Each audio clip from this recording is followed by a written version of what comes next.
I'd like to call to order the meeting for Bedford Township for May 16th, 2023. Please stand for the pledge. Pledge allegiance to the flag of the United States of America and to the republic for which it stands, one nation, under God, indivisible, with liberty and justice for all.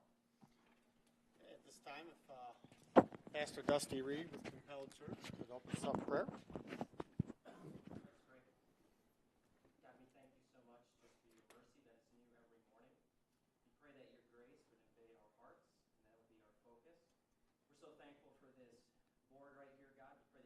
Families for the call of just leading that you put on all their lives. We pray that we would seek out your wisdom, and we're thankful that you are generous and you are giving when we seek it out and we ask of it.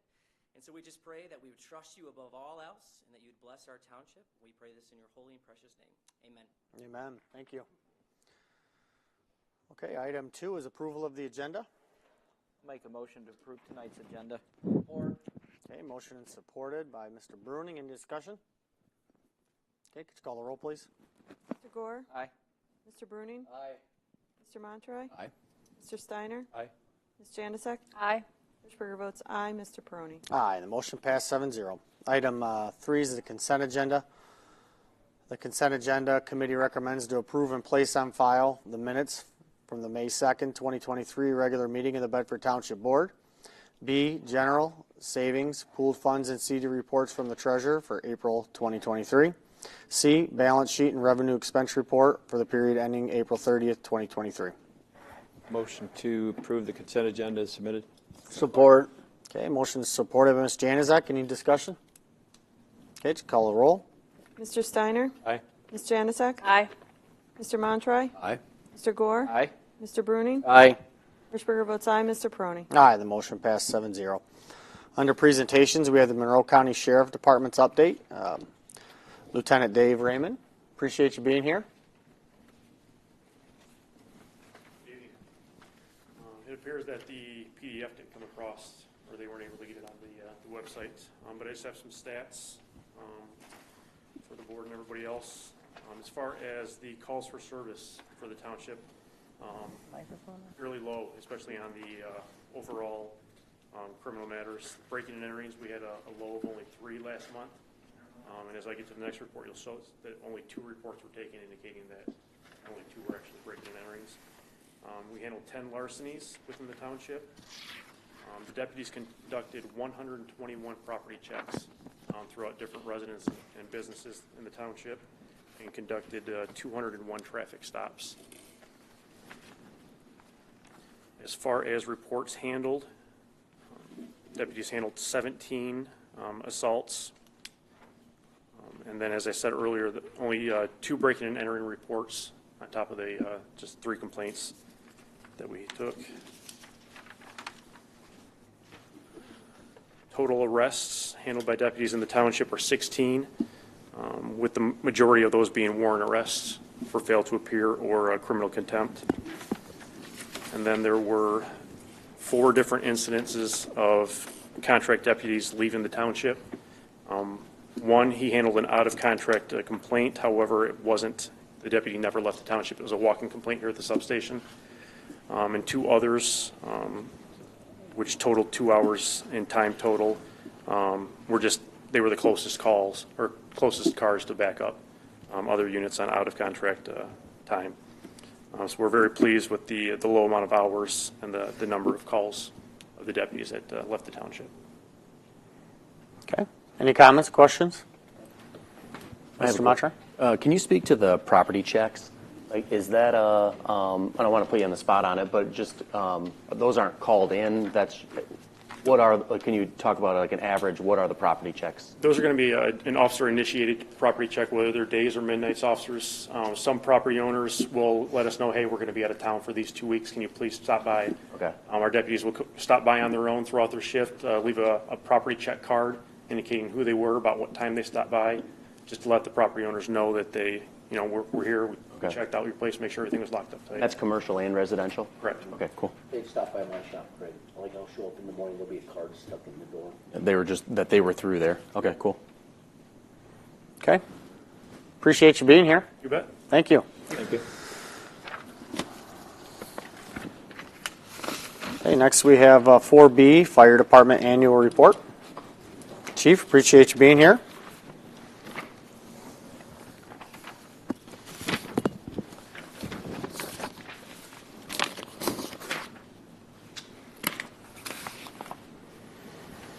Okay, good evening. Let's see if we can bring this up here to make it a little bit easier to see. There we go. So this is the annual report from 2022 that we did put in your mailboxes. As we go through the PowerPoint, you'll see a page number in the bottom right-hand corner, and that would correspond with what's in your book. Excuse me, Chief.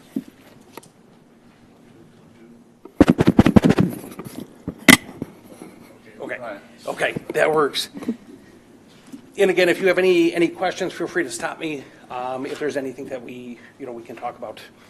So the mission statement of the Bedford Fire Department is to save, serve, and protect the citizens of Bedford Township. If we look at that mission statement, we're out there, we're trying to do the best that we can for the citizens, both for the ones that live here, business owners, and anyone traveling through. So I do want to start off tonight with a success story. A couple of months ago, we stopped in and asked the permission to purchase 2 cardiac monitors. Those cardiac monitors were different than AEDs because these are ones that are allowing us to both shock a heart that's not working correctly, but also slow down a heart that's going too fast or speed up a heart that's going too slow.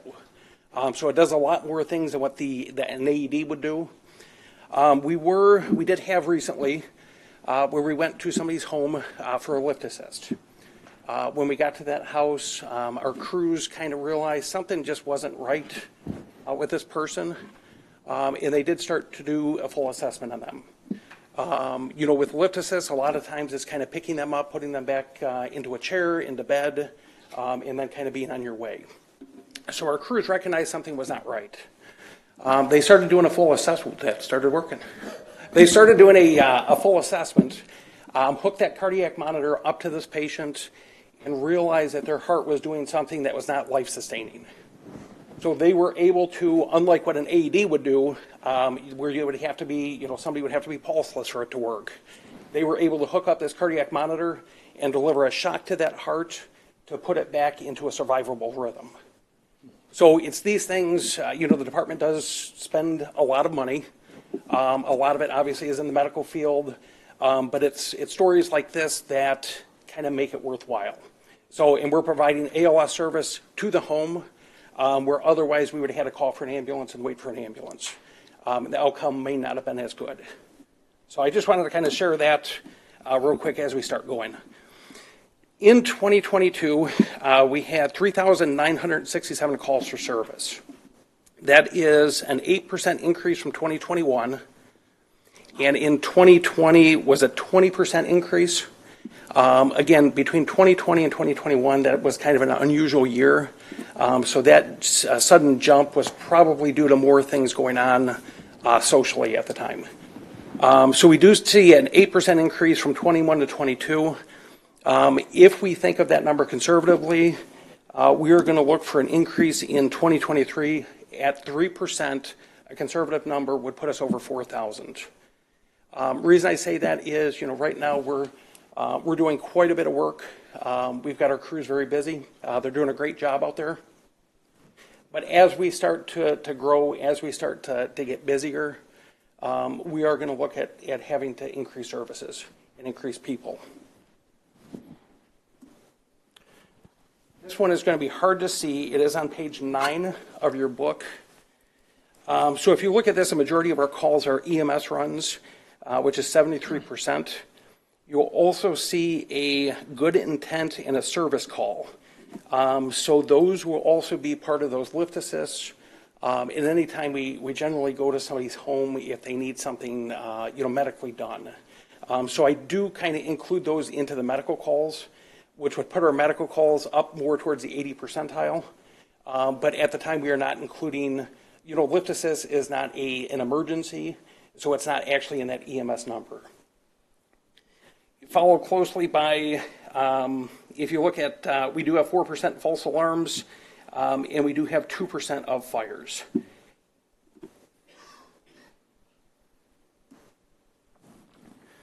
One of the things that we look at is we try and look at the hour of the day. Obviously, we know that the busier times of being on the road, it kind of resembles that for emergencies also. What we did is we looked at anything over 200, which would mean 200 plus calls per hour. And our busiest times is between 11 a.m. to 5 p.m. If you think about those times, those are the typical times that most people are working. So that does rely on our shift people that are there during the day, our full-time staff, our part-time staff that are there during the day. And historically, our home responders are usually not available during certain times. If they're working a Monday through Friday, 8 to 5 job, that would not put them available during those times. So that's one of the reasons why we look at these numbers, just to see where we have help. If we max out the 4 people that are working at a time, we need to be able to look for additional people at that point. If they are at work, then that starts to rely on other agencies. And then again, we peak at about 2 p.m. We've talked about this before. We are starting to see an increase in overlapping calls. What that means is when one of our crews are on a run, we're starting to get second, third, fourth runs. Again, we can handle two medical runs very easily without a big concern. If we start to have a more significant medical run, if we start to have a car accident, if we start to have fires, obviously that's going to put a strain on the system. So as soon as we're at 2 runs, essentially we've maxed out the amount of people that we have. At that point in time, we're relying on Inspector Steinman and then myself also to backfill that. But we are seeing these numbers increasing to the point, the second, third runs are starting to happen more and more frequent. Is your all-call accidents and fires that count as 3 or 1? So as far as on the overlapping? Yeah. So that could be any one of them. It could be on the first call if it is an accident or a fire. If we start to get 2 or more medicals, then we will activate the all-call. So it's kind of a mix in there of when that's used. Because I know a lot of times I see the alerts that it's an all-call for fires and Yes. accidents. And we will do all-calls for medicals also. If we've got 1 unit on we'll say a simple medical, and we get a cardiac arrest come in, we know that we're going to need more than 2 people for that cardiac arrest. So we'll activate that all-call for that. We are seeing an increase in transports. Last year we did hit 425, which is our all-time high. We're expecting to see those numbers still or continue to increase. Again, that's one of the reasons we did purchase that other ambulance, and we did purchase those 2 additional cardiac monitors. So that way we can grow with that. What's the revenue the department's seeing on 425? So right now to date, we're about 112,000 is what we've seen come in. And usually those are going to be about 60 to 90 days delayed. So wasn't your 2022, didn't I read 182 total? For transports, yes, that's probably 316. Oh, I'm talking about 182,000. Oh, yes. Yeah, that probably is right. And we'll be right around that number again. Again, we'll see additional revenue into the next fiscal year just because it is those 2-3 months behind. The lag time. Yes, correct. And some of that depends on insurance and contracting and things of that nature. Yes, sir. Chief, does this, like looking at this graph, it corresponds with like page 5 with the total number of incidents.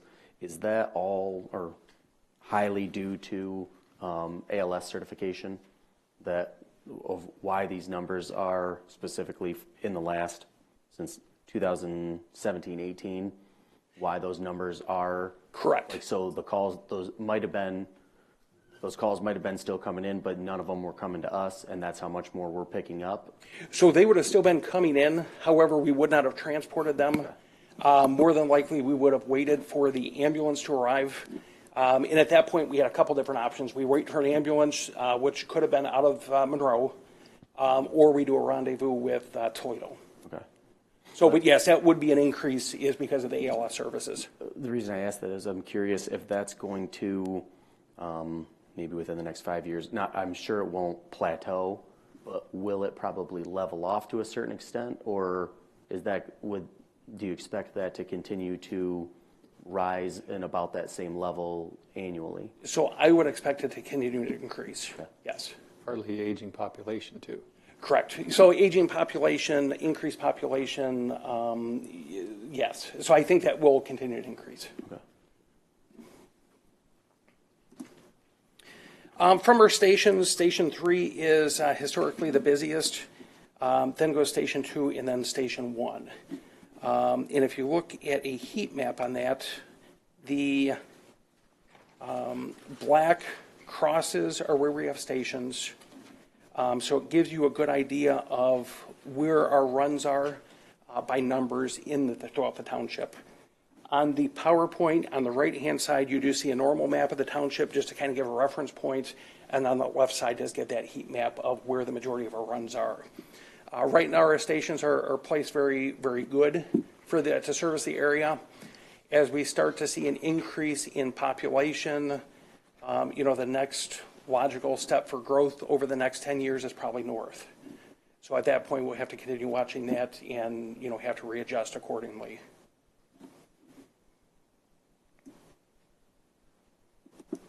And then for fire inspections, wanting to point out that we're doing more of proactive inspections. So if you look back in 2019, we're at 266 inspections. 2022, we're at 504 inspections. So we're doing a lot more proactive inspections. We're going to see this benefit on more of the industrial commercial side. This will not impact our residential side, but hopefully it will impact the commercial, industrial. That way, if there is an incident inside one of these buildings, everything is suited for everyone to get out if there is a fire. And then again, for the violations, we've seen a decrease in that, which just kind of goes along with the proactive approach to it. So we are happy with the program that we've got going right now. Captain Dale was able to put this together. He typically puts it together every year. I want to thank him for doing this again for us. Also want to thank Chief Keene, because obviously he was a very integral part of the 2022 year. So we want to thank that. We want to thank you. We want to thank citizens, everyone who's in support of the department. We appreciate that very much. Is there any questions that we could answer? No, just a great job. Okay. I mean, it's the department in the last 5, 6, 7, 8 years is just night and day, from equipment to buildings to personnel to responses to going from basic life support to advanced life support, took this department to the next level. So appreciate it. They got a lot of kudos for these guys too when they're meeting or beating times with full-time departments. That's huge. Right. We try and do the best we can. Yes. So we're pretty happy with everyone. Everyone's doing a real good job, and everyone right now is here for purpose, if you will. So. Well, thanks for being here. Appreciate it. No, we appreciate it. Thank you. I will try and set this back to what it was before. Okay, next we have public comment. Comments limited to 5 minutes for board agenda items only, and just please state the agenda item you'll be speaking on.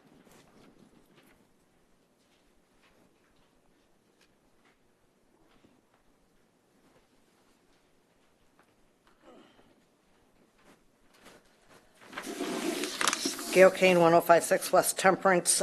Speaking to 4B and 8B. With regards to 8B, in the packet that's online, I believe there's a page where it's got the application for the subdivision. It's page 16, at least that's what I saw at home. The signature is non-legible, and I think that any of our documents that require a signature should have a line that requires the person to print their name so that we can actually see who is signing these documents. I don't know if page 16 is what you guys have, but it's what popped up on the computer looking through the whole package. So that's my only question. And I'm going to make the assumption, having been a part of the fire department, not as a fireman, but being part of that family for many, many, many, many years, this is the goal and has been the goal of the fire department. There always was, what is tomorrow going to be, what they had to be the best for the future, for the residents, and for the township. It would be my understanding, listening to the chief, that it seems, he didn't say, but there seems to be an implication that as we continue to add houses and people, the impact, which is not necessarily positive, on the fire department may be requiring that we have full-time staffing at all 3 stations all at the same time, 24 hours, an ambulance at each station, and possibly the building of new stations. And if this is what population is going to do to the fire department, it will also do the same to the police department. So it's just kind of a heads up. That's money that's going to need to be available to come out of the general fund. So good job to the fire department and to the police department. But yeah, this is our reality. As we keep building, we're going to be impacting these 2 units of government, and we've got to be prepared to pay for it. So thanks. Thank you for your comments. Any more comments? And I believe it was aging population, not due to building. So, any more comments? Okay. All right, moving on to 8A, vouchers for payment. I'd like to make a motion that the following vouchers be approved for payment. General Fund, $66,171.31. Fire District Fund, $4,620.02. Fire Equipment Fund, $8,633.49. Downtown Development Authority, $66.08. Library Operating Fund, $7,157.33. American Rescue Plan, $1,688.50. Rehabilitation Fund, $30. Building Department, $342.15. Sewer O&M Fund, $680.88. Trust and Agency Fund, $4,016.33. Grand total of $93,406.09. Support. Okay, motion supported by Ms. Januzak. Any discussion? Okay, could you call the roll, please? Hirschberger votes aye. Ms. Januzak? Aye. Mr. Gore? Aye. Mr. Steiner? Aye. Mr. Bruning? Aye. Mr. Montroy? Aye.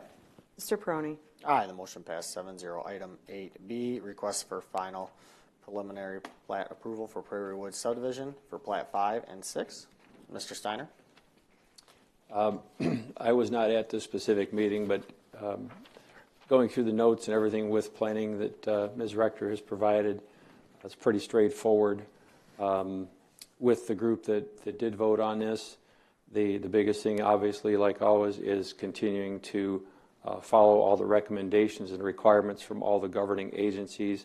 That was part of the motion from the Planning Commission at the time. The only other thing, and I see the applicants here this evening, is if they could possibly come up to the podium and at least give us an update on the Eagle issue and permitting.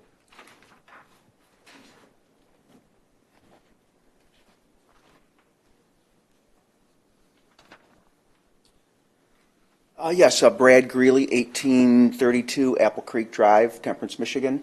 So I did get an email from our engineer, and we forwarded that to Jody, so I don't know if it's included in there, but there was a question regarding a couple of items that might need to be run by Eagle. Our engineer contacted Eagle, and we do not need permits on those 2 items. We do have already secured permits from Eagle for the sewer and the water, and once we get to a position where we're going to be starting, we will need to get a permit from Eagle for the 301 outflow, and I believe there's one other for storm sewer. So Eagle will review our documents 2 more times. And again, that's part of the the motion, the governing agencies, that you've got to follow it anyway, but I just wanted to see if there was any updates on that, so. Just the one that the two they had questions on. Right. We do not need to seek permits from Eagle for those two items. Right. Other than that, I don't know if anybody else has any questions on this approval, or? I just have a comment. I'm thankful that we have subdivisions going up like this for families to come in. You see a lot of condos being built. We need developments like this to continue happening that can suit a family of 3 and 4 and 5 kids. So I'm thankful for this. I built a house 18 years ago there, and it seems like forever ago, but what a great development it's been for our community. So many people, have lived in that subdivision, and it's been maintained well. I know Bill helped with crack sealing the neighborhood to keep it up, and so I'm excited to see it continue on. So, anybody else have anything? How many new homes will this? I believe this 2 phases is what we're looking at right now. I believe it's 48 units total between the two. We'll be developing them independently, about 24 at a time, 23, 24 at a time.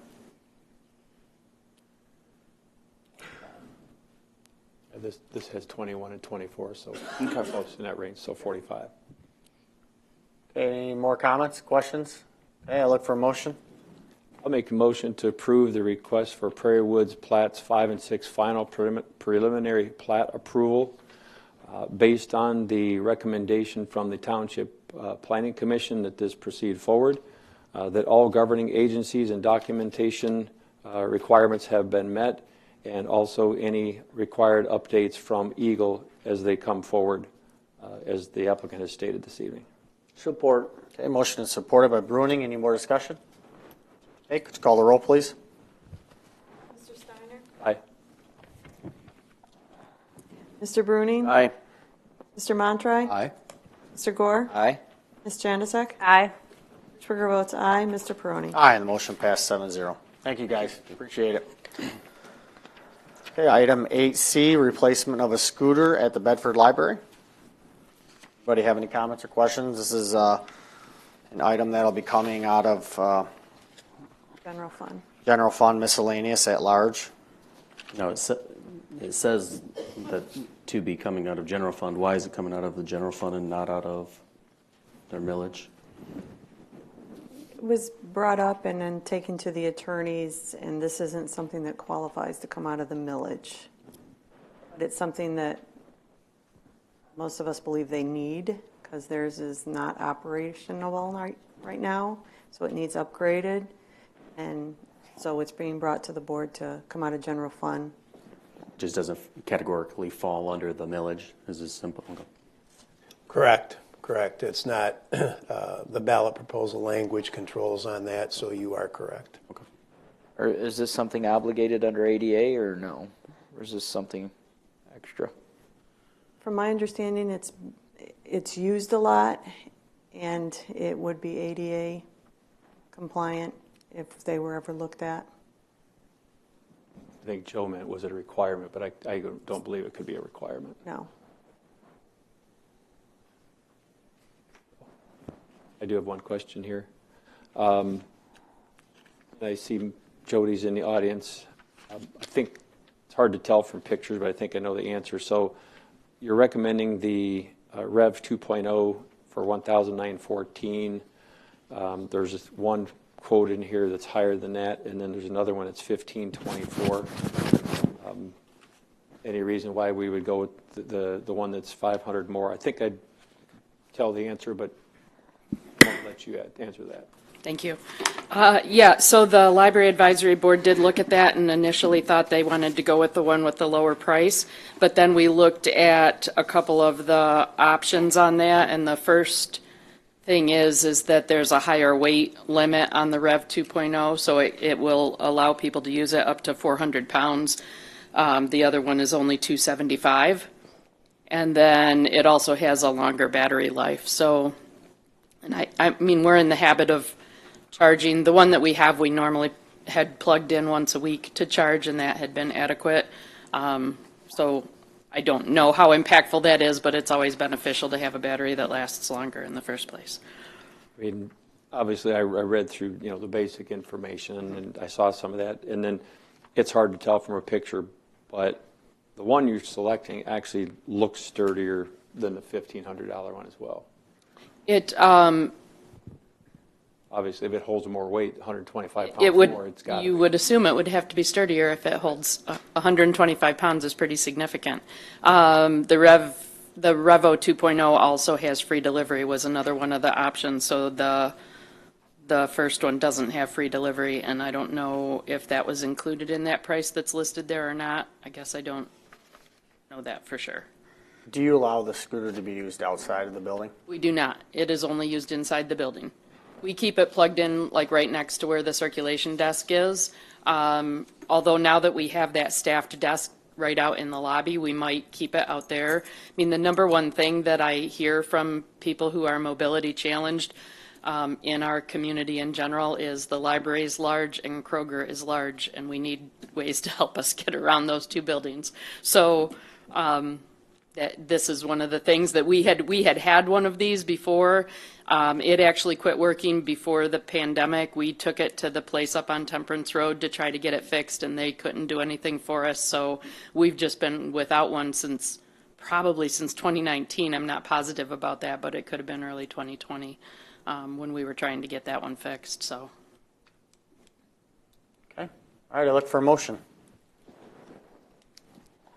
I'll make a motion to approve the replacement of the scooter, the Revo 2.0, for the price of $1,914 as presented. Support. Okay, motion in support of Mr. Montre? Or is that Gore? No. Mr. Gore? Okay. Could you call the roll, please? Mr. Steiner? Aye. Mr. Gore? Aye. Ms. Janzasek? Aye. Mr. Bruning? Aye. Mr. Montroy? Aye. Hirschberger votes aye. Mr. Peroni? Aye, the motion passed 7-0. Thank you. Okay, item 8D, purchase of equipment and training for the Fire Department Rescue Task Force team.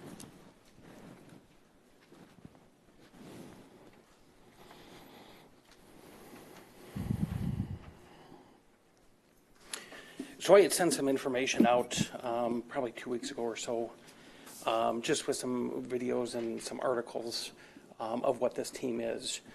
The thought process to it is if there is, for some reason, an incident that happens at a building with a lot of people, one of the things that is most harmful to people is blood loss.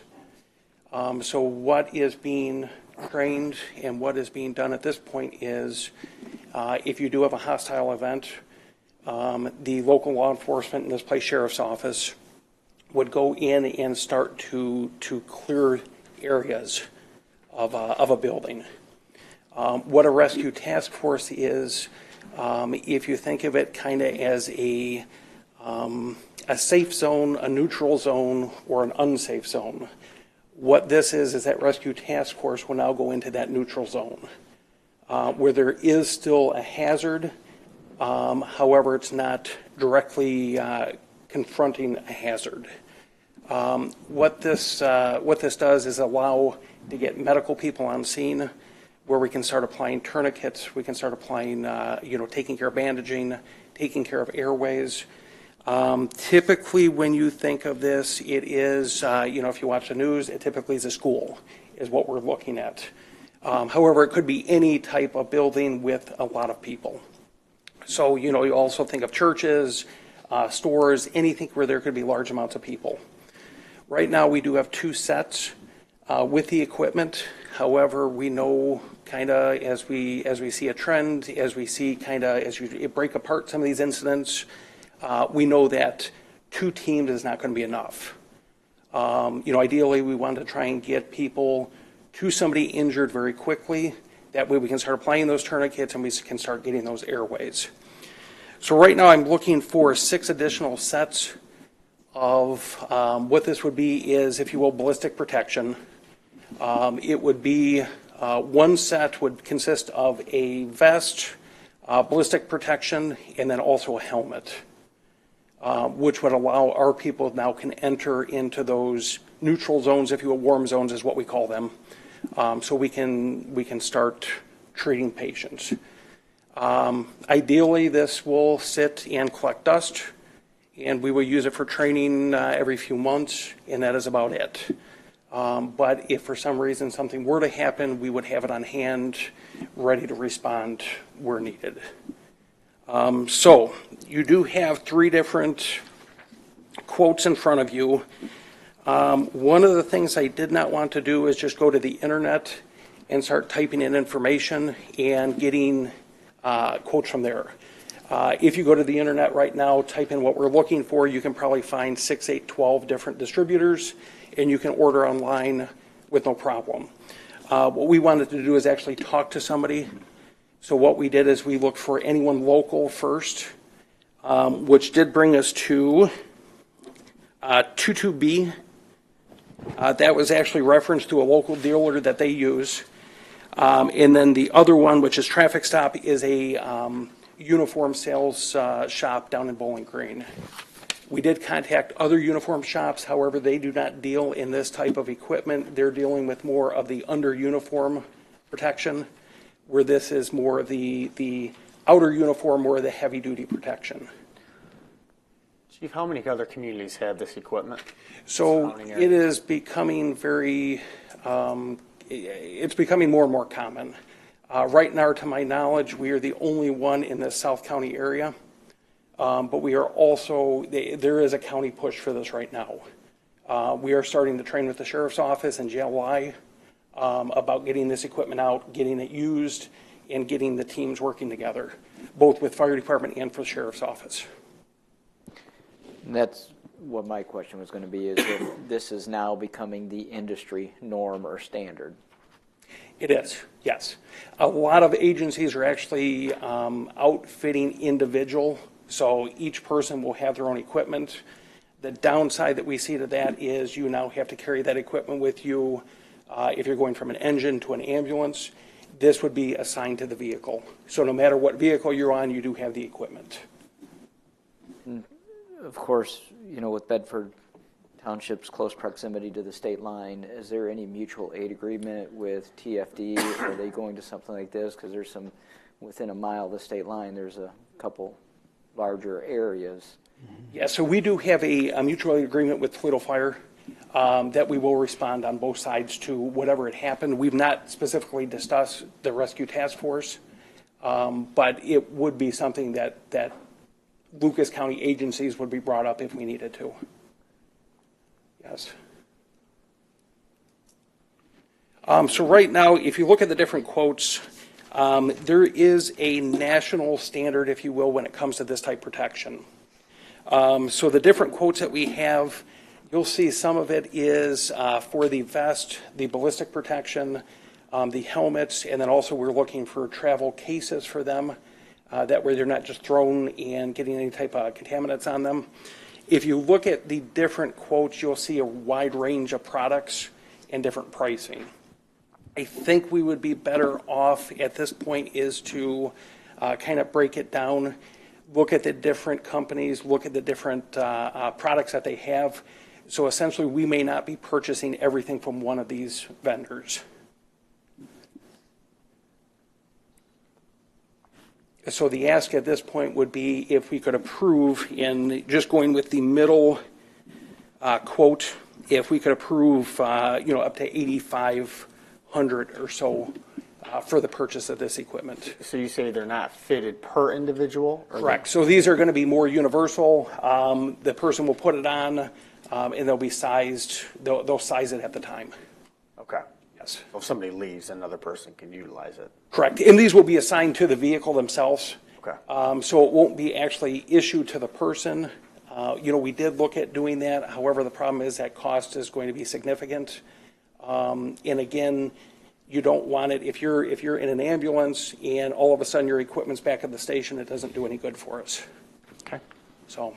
Yes, sir. I had noticed in the notes you had said that there's training associated with all of this, but I did not see that in the quotes or the bids. So originally when I was putting this together, I was actually trying to use a different funding for it. Okay. So for the training, we would not actually need that for approval because that would be done more in-house. Okay. So it would be more just paying the instructors and But again, originally I was trying to wrap it up into a different funding option. So, Mr. Gore? First and foremost, I don't believe we should skimp at all on any type of personal safety equipment for our firefighters or our police officers. So to saddle you with an $8,500 limit, I don't feel comfortable with. I would rather make sure that, you know, if you're like, well, I really want this, but it's $9,000, or you're sure $8,500 is enough, or should we go up to $10,000? So, and I mean, we can go up to 10,000. Obviously, we're going to, we would look at the equipment that we feel is best suited for what it is. If we do find that all three are equal, and we have the same comfort level with all three of them, then, you know, we probably would go with the lower quote.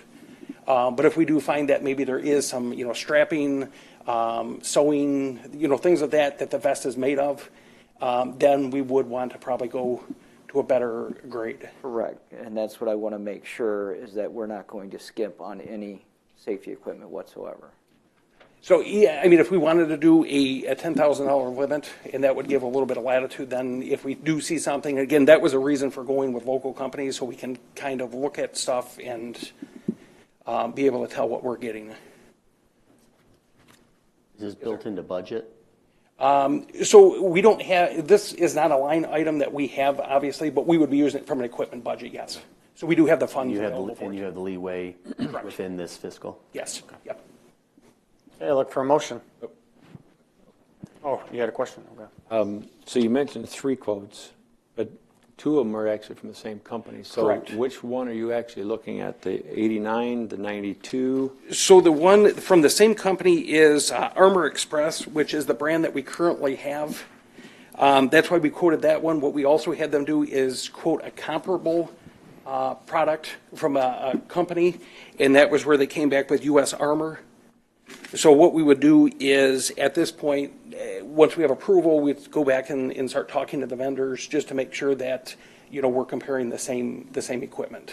Because I was thinking the same thing along the lines of Mr. Gore, that we've got to make sure if we're going to do this, you might as well get the right stuff.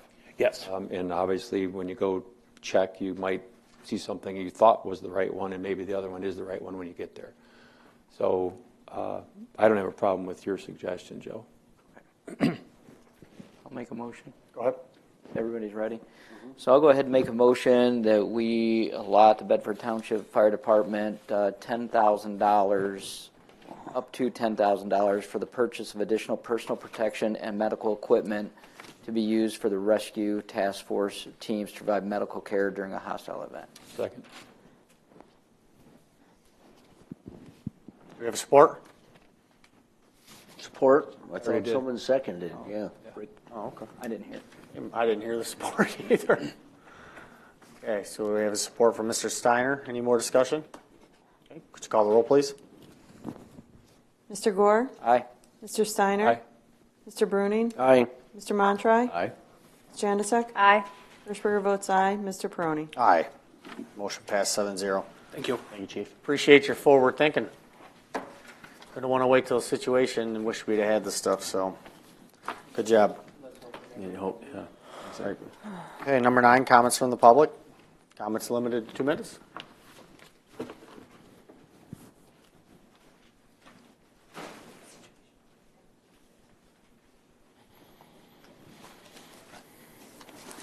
Gail Kane, 105.6 West Temperance. I think we already had a situation, but that's okay.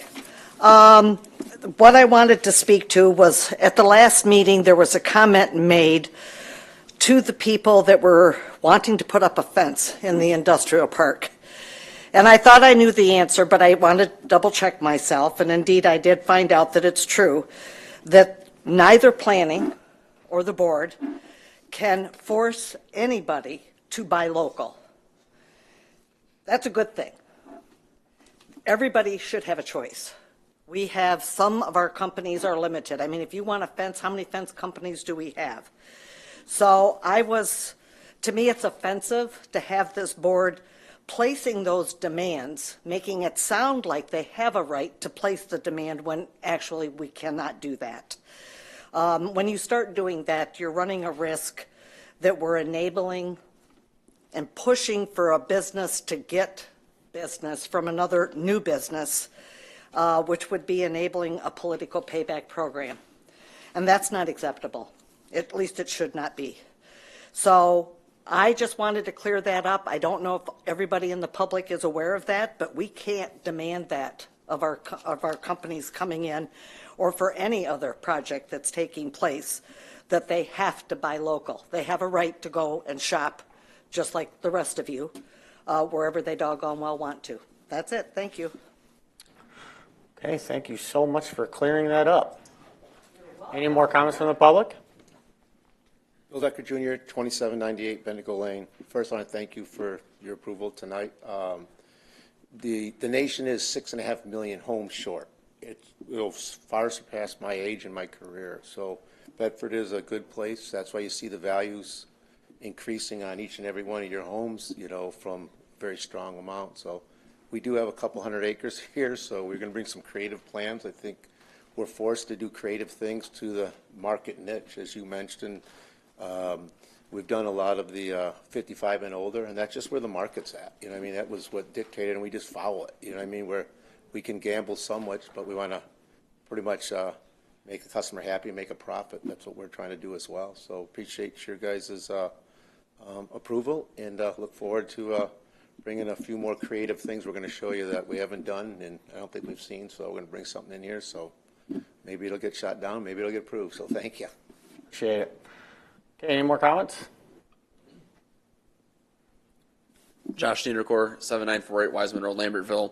Only thing I want to say is that with all this growth we're having, at the same time, we also need to make sure that our infrastructure is going to support that kind of growth, if you know what I mean. With a lot of these roads, a lot of them are just two-lane roads. If you've driven down Smith, Stearns, kind of around that section during rush hour traffic with all this growth that we're having too, I mean, you could, for example, Secor and Smith is a nightmare. All that traffic backed up for like a whole mile in Secor. The infrastructure has to support this development, all this growth that we're having. That's all I have to say. Okay, thank you for your comments. Any more comments from the public? Jody Russ, 1273 Winding Way. I just wanted to invite all of you and the general public to a couple of great things that are happening in our community. Right now, the Bedford Library has on display the Young Arts for Our Future show, which is the pre-K, Young Fives, what's it called? Young Fives through 12th grade art show. All Bedford Public Schools students are represented there. The art teachers get to pick the best of the best and put it in the show, and there's some great pieces over there. So come take a look at those. We have them displayed in our big display case, a smaller display case over by our reference desk, and then on the art boards in front of the fireplace. There's some really nice stuff there. It's really impressive what our art teachers do with the kids. And then the second thing is on Saturday, our Bedford Robotics is having an open house for the K through 12 program. We're one of the few programs that operates robotics for kids from all the way from kindergarten through 12th grade. Bedford Robotics is actually world renowned for the program that they have. So we're having an open house at the Robotics Center, which is at Smith Road Elementary School, 1135 Smith Road, from 1 to 3 on Saturday afternoon. So if anybody wants to find out more information about robotics and potentially get signed up, we are registering right now for the K through 8 program, which will start in September. Last time I checked, we already had 110 kids signed up, but last year we had 202, so there's still some room. So we are always looking for adults to get involved in that. So if anybody is ever interested in coming in and supporting kids, we ran 14 teams for kindergarten through 3rd grade, 5 teams for 4th and 5th grade, and 5 teams for 6th through 8th grade last year. So a lot of kids involved in the program, and it's really a great program for kids to be in. So come and join us down there if you're interested. Thank you. Thank you for all you do for the program.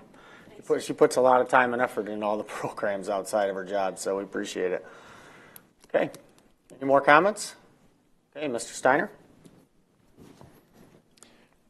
Just 2 things tonight. One, just for clarification also on this side. I don't recall this board ever putting a stipulation on making it mandatory, because I know I've never voted on anything like that, that we have to use a local business. I know various times, whether it's this board, whether it's been planning, whether it's been zoning appeals, whatever, I've heard the question just asking, are you using somebody local? You're absolutely right. They do not have to use anybody. We can't dictate that. And this board, to my knowledge, has never even said that in a motion. So that's one thing I want to clear up. So we've never voted to do that. The last thing is we're a week and a half away from Memorial Day weekend. It's going to get busy around here. The weather's going to get nicer, except for, I don't know, the next night or two, frost warning. But other than that, we know that the population starts to move about a lot more when it gets warmer and getting over the holidays. You have families in town. Make sure you respect your neighbors, respect other people within the community. And again, just drive safe. Too many people don't drive safe. And just today there was a multi-vehicle out here at the corner. So be cognizant and don't be texting and driving either. So that's all. Okay, Mr. Montroy? Nothing from me. Okay, Mr. Gore?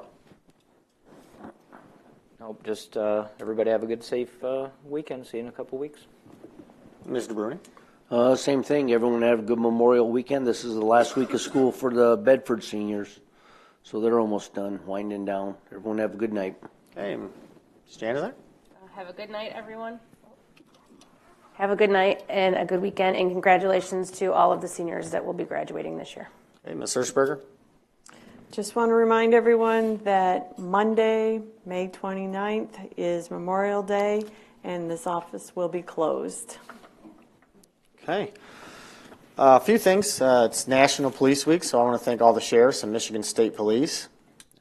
May is Bike Safety Month, so please ride with traffic and wear safety colors so you can be seen. The mowing crews are back in the parks. Currently, right now, they're going to get a training on spraying for the fields to cut down on the weeds. So cut down on mowing, too. I want to thank all the volunteers with Adopt a Road. They keep our streets clean and our ditches clean. It's a great program. I want to just thank every volunteer. It's dangerous, and I'm very thankful that they do it. We've been in a lot of discussions about the maintenance building, the current one we have with the county, with legal.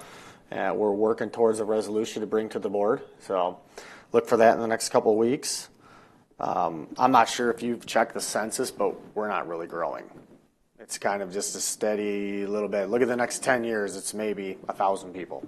That's not booming, growing. So single-family houses is what we need. The call volume's way up because of the aging population.